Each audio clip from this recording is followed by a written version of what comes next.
Big boss season 6 episode number 34. അപ്പോൾ ഇന്നത്തെ എപ്പിസോഡിന്റെ review ആണ് ഞാൻ പറയണത്. അപ്പൊ ഇന്ന് ഓൾറെഡി ലൈവ് അപ്ഡേറ്റിൽ കുറെ കാര്യം പറഞ്ഞു. ഞാൻ പറഞ്ഞു ജയിൽ നോമിനേഷൻ വരെയുള്ളത് മാത്രം ഞാൻ കണ്ടിട്ടുണ്ടായിരുന്നു, ജയിൽ നോമിനേഷൻ മുതലുള്ള ഞാൻ കണ്ടിട്ടില്ല എന്ന് പറഞ്ഞു. അപ്പോഴാണ് ആ നഗ്ന സത്യം ഞാൻ അറിഞ്ഞത്. സായി അങ്ങനെ ജയിൽ നോമിനേഷനിൽ പെട്ടിരിക്കുന്നു. അങ്ങനെ ഇന്ന് രാത്രി സായി ജയിലിലും പോയി. അൻസിബയുടെ കൂടെ നല്ല കൂട്ടാണ്.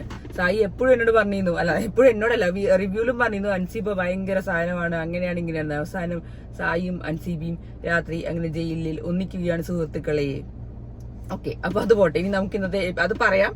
ആദ്യം നമുക്ക് എപ്പിസോഡിന്റെ റിവ്യൂ കേൾക്കാട്ടോ. ഞാൻ ജസ്റ്റ് ചെറുതായി പറയാണ്. ഞാനിന്ന് ഓൾറെഡി ലൈവ് അപ്ഡേറ്റിൽ കുറെ കാര്യങ്ങൾ പറഞ്ഞു. അപ്പൊ ഇന്നത്തെ എപ്പിസോഡുകളിലുള്ള സംഭവങ്ങൾ ഞാൻ കുറച്ച് പറയാം. അപ്പൊ ആദ്യത്തെ, അപ്പൊ ഇന്ന് എന്താന്ന് വെച്ചാല് പവർ ടീമില് ഇപ്പൊ എനിക്കും ഇപ്പൊ ഫീൽ ആയി വരുന്നുണ്ട്, അപ്സര കുറച്ച് ഓവറായിട്ട് കാണിക്കണ്ടോ എന്നുള്ളത്. അത് എല്ലാവർക്കും മനസ്സിലാവേണ്ടി തോന്നുന്നു. കാരണം അതിന് മുന്നേ പറയാം. ആദ്യം നമുക്ക് ഇപ്പൊ പവർ ടീമിന്റെ പ്രത്യേകത എന്താണെന്ന് വെച്ചാൽ, പവർ ടീം പറയുന്നുണ്ട് എല്ലാ ദിവസവും രാവിലെ ഈ മോർണിംഗ് ടാസ്ക് തുടങ്ങുന്നതിന് മുന്നേ ചെറിയൊരു ജസ്റ്റ് മീറ്റിംഗ്, ഒരു 1 മിനിറ്റ് 2 മിനിറ്റിന്റെ. അതിൽ ഇന്ന് അൻസിബ തെറ്റിപ്പോയി. അത് കഴിഞ്ഞ് അവിടെ അൻസിബ അപ്സരയെ കുറിച്ച് പറഞ്ഞിട്ടുണ്ടായിരുന്നു. അതാണ് ഏറ്റവും രസം. കാരണം എനിക്ക് തോന്നിയത് അൻസിബയ്ക്ക് ഈ വൈൽഡ് കാർഡുകൾ വരുന്നവരെ അൻസിബയ്ക്ക് അപ്സരനെ കുറിച്ച് ഒരു കുറ്റം ഉണ്ടായിരുന്നില്ല എന്നാണ് എന്റെ ഒരു ഓർമ്മ. പക്ഷെ വൈൽഡ് കാർഡുകൾ വന്നു കഴിഞ്ഞ് അപ്സരനെ പൊക്കി പറഞ്ഞപ്പോൾ അൻസിബയ്ക്ക് അത് നല്ലോണം കൊണ്ടു.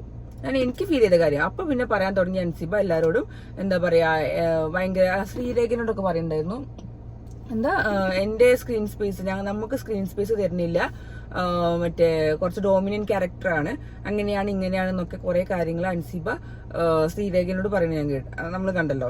അങ്ങനെ അതൊക്കെ പറഞ്ഞു കഴിഞ്ഞിട്ടാണ് പിന്നെ നമുക്ക് അത് കഴിഞ്ഞിട്ട് തോന്നുന്നുണ്ട് മോർണിംഗ് ടാസ്ക് വന്നത്. മോർണിംഗ് ടാസ്കിൽ നമ്മൾ ഓൾറെഡി ഡിസ്കസ് ചെയ്തു ആരുടെ പൊസിഷനിൽ വരാനാണ് താല്പര്യമില്ലാത്തതെന്നൊക്കെ പറഞ്ഞിട്ട്. പക്ഷെ പിന്നെ അതില് ഞാൻ പറഞ്ഞത് എന്താന്ന് വെച്ചാൽ ഞാൻ ജസ്റ്റ് എടുത്തിട്ട് പോയതുണ്ടായിരുന്നു. പക്ഷെ ഇന്നത്തെ എപ്പിസോഡിൽ എന്താന്ന് നമുക്കറിയാം, കുറെ പേര് അപ്സരനെ പറഞ്ഞു. അതാണ് ഏറ്റവും രസം. അൻസിബ അപ്സരനെ പറഞ്ഞു, പിന്നെ ശ്രീതു പറഞ്ഞു, പിന്നെ സിബിൻ പറഞ്ഞു നല്ല അടിപൊളിയായിട്ട് പറഞ്ഞു. അപ്സരനോട് പറഞ്ഞു പിന്നിൽ കൂടെ കളിക്കരുത്, മുന്നിൽ ചിരിച്ചത് പിന്നിൽ കൂടെ കളിക്കരുത്, നല്ല കറക്റ്റ് ആയിട്ട് വ്യക്തമായിട്ട് പറഞ്ഞിട്ടുണ്ട് അപ്സരനെ കുറിച്ച്. അപ്സര ഒന്നാമത് ഇങ്ങനെ ആവാൻ കാരണം പവർ ടീമിൽ കയറിയതിന് ശേഷമാണ്. അത് അന്ന് ജാസ്മിനും പറയുന്നുണ്ടായിരുന്നു, എനിക്ക് അപ്സരനെ പവർ ടീമിൽ കയറ്റ ഒട്ടും താല്പര്യം ഉണ്ടായിരുന്നില്ല. പക്ഷെ ആ അപ്സര ഇപ്പൊ പവർ ടീമിൽ കയറിയ ശേഷം ഭയങ്കര അധികാരം കാണിക്കലും സ്ക്രീൻ സ്പേസ് കിട്ടാൻ വേണ്ടി നിൽക്കലും അങ്ങനത്തെ കുറെ സംഭവങ്ങൾ ഉണ്ടായിട്ടുണ്ട്. പിന്നെ അതിന്റെ ഇടയ്ക്ക് വേറൊരു സംഭവം ഉണ്ടായി. അതായത് രണ്ട് അഭിഷേക്മാരെ തമ്മിലുണ്ട്. അപ്പൊ അഭിഷേക് ശ്രീകുമാർ അഭിഷേക് കെനെ കുറിച്ച് പറഞ്ഞതാണ് ഏറ്റവും രസം. അതായത് അഭിഷേക് ശ്രീകുമാർ ഒരു സ്ത്രീ വിരുദ്ധനാണെന്ന് കാണാൻ വേണ്ടിയിട്ട് അറിയിക്കാൻ വേണ്ടിയിട്ട് മറ്റേ അഭിഷേക് കെ ഓരോ കാര്യങ്ങൾ ചോദിച്ചു അത്രേ, ശരണ്യന്റെ സംഭവം വെച്ചിട്ട്. അപ്പൊ ഇവൻ നൈസായിട്ട് അത് മാറ്റിയെന്നും പറഞ്ഞു. അപ്പൊ അതൊക്കെ മോർണിംഗ് ടാസ്കില് പറയുന്നുണ്ടായിരുന്നു. അപ്പൊ ഇവർ തമ്മിൽ ഓൾറെഡി അടിയാണ് പുറത്ത്. അപ്പൊ പിന്നെ ഇപ്പൊ നമ്മൾ കേൾക്കുന്നത് അഭിഷേക് കെനെ കുറിച്ചാണ് പുറത്ത്. അഭിഷേക് കെ തന്നെ ഭയങ്കര പരാമർശങ്ങൾ നടത്തിയിട്ടുണ്ട്, വിവാദ പരാമർശങ്ങൾ നടത്തിയിട്ടുണ്ട് എന്നുള്ള രീതിയിലാണ്. പക്ഷെ ഉള്ളിൽ ചെല്ലുമ്പോൾ നമുക്ക് എന്താ കേൾക്കുന്നത്, അഭിഷേക് എസിനെ കുറിച്ചാണ്, ശ്രീകുമാറിനെ കുറിച്ചാണ് നമ്മൾ കേൾക്കുന്നത്. അപ്പൊ ആ ഒരു സംഭവം അത് കറക്റ്റ് ആയിട്ട് അഭിഷേക് ശ്രീകുമാർ എടുത്തു വന്നു. അഭിഷേക് കെക്ക് ഒന്നും പറയണ്ടല്ലോ, കുറച്ച് ജാല്യമായ മുഖമായിരുന്നു അതിന്റെ ഉള്ളിലുണ്ടായിരുന്നത് ആ സമയത്ത്. പിന്നെ ഉണ്ടായിരുന്നതാണ് മെയിൻ സംഭവം, നോറ ജാൻമണി ഫൈറ്റ്. അത് നമ്മൾ ഓൾറെഡി പറഞ്ഞു. അതിന്റെ ഇടയ്ക്ക് തല്ലാൻ പോയതും കയ്യോങ്ങിയതൊക്കെ ഉണ്ടായിരുന്നു. അത് ഡിസ്കസ്, അത് അൻസിബിയും ഋഷിയും കൂടി ഒന്ന് സമാധാനിപ്പിക്കാനും പോയി.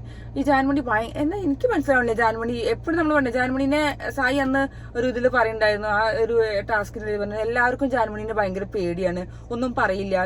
അതേപോലെ ഞാൻ ഓറ പറഞ്ഞു, ഞാൻ ആ ടാസ്കില് ജാൻമണി എന്തെങ്കിലും തെറ്റ് ചെയ്താൽ ബാക്കിയുള്ളവർ വെളുപ്പിക്കാറുങ്ങും. ഭയങ്കരമായിട്ട് പേടിച്ചിട്ടാണ് ജാൻമണിനെ എല്ലാം സപ്പോർട്ട്. ഭയങ്കര എനിക്കറിയില്ല കാർഡ് ഇറക്കണേണ്ടിയാണോ എന്താണോ എനിക്കറിയില്ല. പക്ഷെ ഭയങ്കരമായിട്ട് ദേഷ്യപ്പെടലും വർത്താനം പറയലും ഭയങ്കര ശപിക്കലൊക്കെ ഉള്ള സംഭവം കൊണ്ടാ തോന്നുന്നു എല്ലാവരും ഇങ്ങനെ സപ്പോർട്ട് ചെയ്യുന്നത് ജാൻമണീനെ. പിന്നെയാണ് സിബിൻ അൻസിബായിട്ടുള്ള ഡിസ്കഷൻ. അതിലും അൻസിബ അപ്സരനെ കുറിച്ച് പറയുന്നത്. പക്ഷെ അതാ ഞാൻ പറഞ്ഞത്, വൈൽഡ് കാർഡുകൾ വന്നതിന് ശേഷമാണ് അൻസിബയ്ക്ക് തോന്നിയത്, അപ്സര നല്ലോണം കേറുണ്ട്, അവിടെ ഒന്ന് താഴ്ത്തു. എന്നാൽ സിബിൻ കുറച്ച് കാര്യങ്ങൾ പറഞ്ഞതും കുറച്ച് ശരിയാവും. അൻസിബ എന്തെങ്കിലും സ്കോർ ചെയ്യണ കാണുമ്പോൾ അപ്സരയ്ക്ക് കുറച്ച് മുഖം മാറുണ്ട് എന്നൊക്കെ അത് എനിക്കത് തോന്നിയില്ല. പക്ഷെ കാരണം എനിക്ക് അപ്സരനെ ഇഷ്ടമാണ്, ഗെയിമർ എന്ന രീതിയിൽ എനിക്ക് ഇഷ്ടമാണ്. അപ്പൊ ഞാനും വിചാരിച്ചു, അത് ഞാൻ കണ്ടിട്ടില്ല. അൻസിബ എന്തെങ്കിലും പറയുമ്പോൾ അൻസിബയ്ക്ക് ഇങ്ങനെ മുഖം മാറുന്നതും സ്ക്രീൻ സ്പേസ് കിട്ടില്ല എന്നുള്ള പേടിയും അതൊക്കെ സിബിനും അൻസിബും ഡിസ്കസ് ചെയ്യുന്നത്. പക്ഷെ ഞാൻ എന്തായാലും എനിക്ക് തോന്നുന്നത് ഇതുവരെ അൻസിബയ്ക്ക് അങ്ങനത്തെ ഒരു തോന്നലുണ്ടായിട്ടില്ല. വൈൽഡ് കാർഡുകൾ വന്നതിന് ശേഷമാണ് അൻസിബയ്ക്ക് ഇങ്ങനെ തോന്നലും വന്നതും അടി ഉണ്ടാക്കിയതും പവർ ടീം പറഞ്ഞ കാര്യങ്ങൾ കേൾക്കാതിരിക്കുന്നതും ഒക്കെ സംഭവം ഉണ്ടായത്. പിന്നെയാണ് നമ്മുടെ റസ്മിൻ തിരിച്ചു വന്നത്. അതിന്റെ സംഭവങ്ങൾ നമ്മൾ ഇന്ന് ഉച്ചയ്ക്ക് പറഞ്ഞു, ലൈവ് അപ്ഡേറ്റിൽ പറഞ്ഞു. റസ്മിൻ തിരിച്ചു വന്നു. പക്ഷെ റസ്മിൻ തിരിച്ചു വന്നപ്പോഴുള്ള ഏറ്റവും വലിയ നാടകീയമായ രംഗങ്ങളാണ് നമ്മൾ കണ്ടത്. എന്താന്ന് വെച്ചാൽ നോറ കരഞ്ഞ് ഓടിച്ചെന്ന് കെട്ടിപ്പിടിക്കുന്നുണ്ട്. അതിന് മാത്രമുള്ള ഫ്രണ്ട്ഷിപ്പ് ഒന്നും നോറയും റസ്മിൻ ഉണ്ടോ എന്ന് എനിക്കറിയില്ല. അതോ നോറ എങ്ങനെയെങ്കിലും എന്തെങ്കിലും കിട്ടാൻ കാത്തിക്കാണോന്ന് അറിയില്ല. അതോ അതുവരെ കരച്ച് അടക്കി പിടിച്ചിട്ട് പെട്ടെന്ന് കരയണമെന്ന് വിചാരിച്ചിട്ട് നേരെ റസ്മിന്റെ മുകളിൽ വന്നിട്ട് കെട്ടിപ്പിടിക്കലും പേരും കരച്ചിലും. അതുവരെ അവിടെ ആരും ഇല്ലാത്ത പോലെയാണ് നോറന്റെ പെരുമാറുന്നത്. അതൊക്കെ ഭയങ്കര ഓവറായിരുന്നു. അത് കണ്ടിട്ട് എനിക്ക് തോന്നി. കാരണം നോറ എന്ത് പറഞ്ഞാലും കരയുന്ന ആളാണ്. ഇപ്പൊ റസ്മിനെ കണ്ടിട്ട് ഇത്രമാത്രം കരഞ്ഞ് ബഹളം ഉണ്ടാക്കാനുള്ള മാത്രമുള്ള ഫ്രണ്ട്ഷിപ്പ് ഒന്നും നോറയും റസ്മിൻ തമ്മിൽ എന്തായാലും ഇല്ല. അവർ തമ്മിൽ സംസാരിക്കാറുണ്ട്. പക്ഷെ ഇങ്ങനെ കരച്ചിൽ എന്താണെന്ന് എനിക്ക് തോന്നുന്നു ഓൾറെഡി പൊട്ടിക്കിടക്കും ആ ജാൻമണിന്റെ സംഭവത്തില്. അപ്പൊ പിന്നെ ഒരു ചാൻസ് കിട്ടിയപ്പോ ആ ഒരു കരച്ചിൽ ഫുള്ള് തീർത്തത് റസ്മിനെ കെട്ടിപ്പിടിച്ചിട്ടാണ്. അത് കഴിഞ്ഞ് പിന്നെ ജാസ്മിൻ, നമുക്കറിയാലോ അവര് എന്തൊരു ടീമാണല്ലോ. പിന്നെ അതിന്റെ ഇടയ്ക്ക് ഏറ്റവും രസമുള്ള കാര്യം എനിക്ക് പറയണമെന്ന് തോന്നി. ഞാൻ ഒന്ന് കുറെ ഫോട്ടോസ് കണ്ടു. അതായത് ജാൻമണിന്റെയും മറ്റേ തിളക്കത്തിലെ മറ്റേ ഹരിശ്രീ അശോകന്റെ മുണ്ടില്ലാത്തൊരു ഫോട്ടോ ഇല്ലേ, മീൻസ് ആ ഒരു ഇതും രണ്ടും കൂടി വെച്ചിട്ട്, അതായത് കറക്റ്റ് അതേപോലെയാണ് പറഞ്ഞിട്ടാണ് ജാൻമണിന്റെ ഫോട്ടോ വെച്ചത്. ട്രോളൊക്കെ വന്നിട്ടുണ്ടായിരുന്നു. നല്ല രസമുണ്ടായിരുന്നു. പക്ഷെ പക്ഷെ ഇത് കാണുമ്പോൾ കറക്റ്റ് തോന്നും ഹരിശ്രീ അശോകന്റെയും മറ്റേ ആ തിളക്കത്തിലെ ഹരിശ്രീ അശോകനും മറ്റേ നോറേന്റെ അല്ല സോറി ജാൻമണിന്റെയും ഡ്രസ്സുകൾ കാണും കേട്ടോ. പിന്നെയാണ് നമ്മുടെ ക്യാപ്റ്റൻസി ടാസ്ക് വന്നത്. ക്യാപ്റ്റൻസി ടാസ്കിൽ നേരത്തെ ഓൾറെഡി പറഞ്ഞ പോലെ ഓരോ ടീമിൽ നിന്ന് ഓരോരുത്തർ തിരഞ്ഞെടുക്കാം. പക്ഷെ സിബിൻ ഭയങ്കര പ്ലാനിങ് നടത്തിയതായിരുന്നു ശ്രീധുവിനെ പറയാൻ വേണ്ടിയിട്ട്. അത് കറക്റ്റായിട്ട് അവിടെ ചെന്നിട്ട് പാളി. കാരണം എന്നിട്ട് ശ്രീരേഖ ഇറക്കിയ ഡയലോഗാണ് രസം. ഞാൻ ശ്രീധുവിനെ ചാവേറാക്കാൻ സമ്മതിക്കില്ല, ഞാനത് ഏറ്റെടുത്തതാണ്. കാരണം ശ്രീധുവിന് വോട്ട് കിട്ടിയില്ലെങ്കിൽ എന്താ വിചാരിക്കുക, അങ്ങനെ ഇങ്ങനെ എന്ന് പറഞ്ഞിട്ട് കുറേ ഉണ്ടായിരുന്നു. എന്തായാലും എല്ലാവർക്കും അറിയാം ജിൻഡോനെ വോട്ട് കിട്ടുള്ളൂ. കാരണം ജിൻഡോ വടംവലിക്ക് ഹെൽപ്പ് ചെയ്തുകൊണ്ട് എല്ലാവരും ജിൻഡോനെ സപ്പോർട്ട് ചെയ്യുന്നവരെ. അതുകൊണ്ട് കറക്റ്റ് പറഞ്ഞ പോലെ തന്നെ ക്യാപ്റ്റനായിട്ട് ജിൻഡോനെ തെരഞ്ഞെടുത്തു. അപ്പോൾ ഇനി അടുത്താഴ്ച ക്യാപ്റ്റൻ ജിൻഡോ ആണ്. ഇത് ഒരു ഗെയിമും കൂടി ഉണ്ടായില്ലേ. കാരണം ജിൻഡോ ക്യാപ്റ്റൻ ആയി കഴിഞ്ഞാൽ ജിൻഡോന് കുറച്ച് അഹങ്കാരം കൂടും. കാരണം പവർ ടീമിൽ അങ്ങനെ ജിൻഡോ ആയിട്ടാണ് ജിൻഡോ ഭയങ്കര പ്രശ്നങ്ങൾ ഉണ്ടാക്കാനും വന്നതൊക്കെ ഉണ്ടായത്. അപ്പൊ ഇനിയും അങ്ങനെ തന്നെ ഉണ്ടാവാൻ സാധ്യത കൂടുതലാണെന്ന് എല്ലാവർക്കും അറിയാം. ഓൾറെഡി അവരുടെ ടീമിലുള്ള ആൾക്കാർക്ക് തന്നെ കറക്റ്റ് അറിയാം എന്തായിരിക്കും ഈ ജിൻഡോ കാണിക്കാൻ പോകുന്നുള്ളത്. അതുകൊണ്ട് പെടുത്താൻ വേണ്ടി തന്നെയാണ് ഒരു ക്യാപ്റ്റൻ സെലക്ഷൻ നടത്തിയെന്നാണ് എന്റെ ഒരു വിശ്വാസം. പിന്നെയാണ് അഭിഷേകിന്റെ സ്റ്റോറി പറഞ്ഞത്. സ്റ്റോറി ഒന്ന് പറഞ്ഞു കഴിഞ്ഞു. പിന്നെ വന്നത് സ്പോൺസർ ടാസ്ക് ആണ്. സ്പോൺസർ ടാസ്ക് നല്ല അടിപൊളിയായിട്ട് നടന്നു.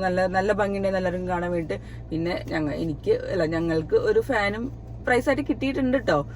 ടീം ജയിച്ചിട്ട് അല്ല ഞാൻ പറയാം, സായി ആ ടീമിൽ ജയിച്ചിട്ടുണ്ടായിരുന്നു. ടീം ബിയില് അതിന് സായിക്ക് ഒരു ഫാൻ കിട്ടിയാൽ സായി പറഞ്ഞായിരുന്നു മ്യൂസിക് ഉണ്ട്, പിന്നെന്താ റിമോട്ട് കൺട്രോളിങ് എന്തൊക്കെയോ ഉണ്ട്. അപ്പൊ അത് നല്ല അടിപൊളിയാണ്. അപ്പോൾ ഒരു ഫാൻ കിട്ടിയിട്ടുണ്ട് എന്തായാലും.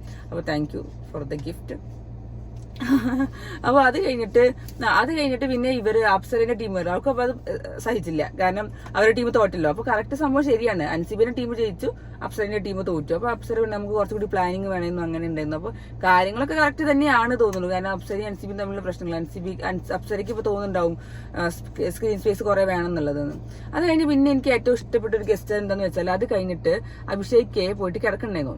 അപ്പോൾ എന്നിട്ട് പറയുന്നുണ്ട് അവന് മൂടില്ല. കാരണം അവന് കുറച്ച് പെർഫോം ചെയ്യാനുള്ള സമയം ആരും കൊടുത്തില്ല, അത് അവസരം കൊടുത്തില്ല എന്നാണ് അവർ പറഞ്ഞത്. പക്ഷെ ആ സമയത്ത് സായി ചെന്നിട്ട് നീ ഡ്രസ്സ് ഊരിത്താൻ ഞാൻ പോയി എന്തോ അലക്കാടാന്നോ എന്തോ പറയുന്നു. അത് എനിക്ക് ഭയങ്കര ഗസ്റ്ററായിട്ട് തോന്നി. ഞാൻ സത്യം പറയാം, സായി ഭയങ്കര ഒരു ജെന്യൂൻ ആയിട്ടുള്ള ഒരാളാണ്.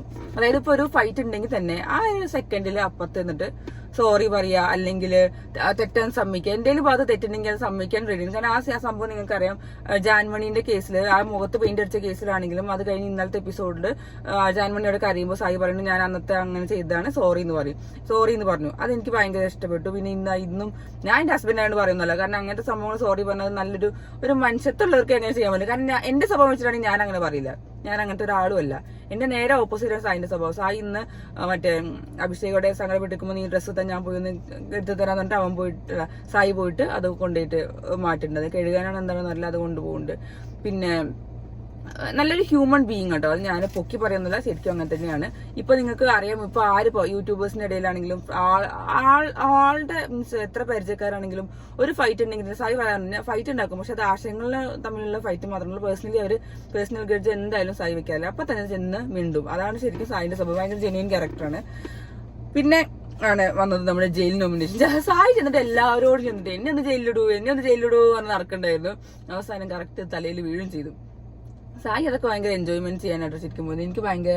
എനിക്ക് എന്താ തോന്നിച്ചാൽ സായി അവിടെ ചെന്നിട്ട് ഭയങ്കരമായിട്ട് എൻജോയ് ചെയ്യുന്നുണ്ട്. എല്ലാവരുടെ ഇടയിലും ഗെയിം പ്ലാൻ ചെയ്യുന്നുണ്ടാവാം, അതിന്റെ ഇടയിൽ നല്ല എൻജോയ്മെന്റ് ചെയ്യുന്നുണ്ട്. ആ ടാസ്ക് സ്പോൺസർ ടാസ്കിലാണെങ്കിൽ നല്ല എൻജോയ് ചെയ്തിട്ടാണ് ഗെയിം കളിക്കുന്നതും അതിൽ പാർട്ടിസിപ്പേറ്റ് ചെയ്യുന്നതും. അങ്ങനത്തെ ഒരു സായി ശരിക്കും പറഞ്ഞാൽ ഭയങ്കര എനിക്ക് ഇഷ്ടപ്പെട്ടു. എനിക്ക് ഭയങ്കരമായിട്ട് ഹാപ്പി ആയി ഞാൻ ശരിക്കും പറഞ്ഞാല്.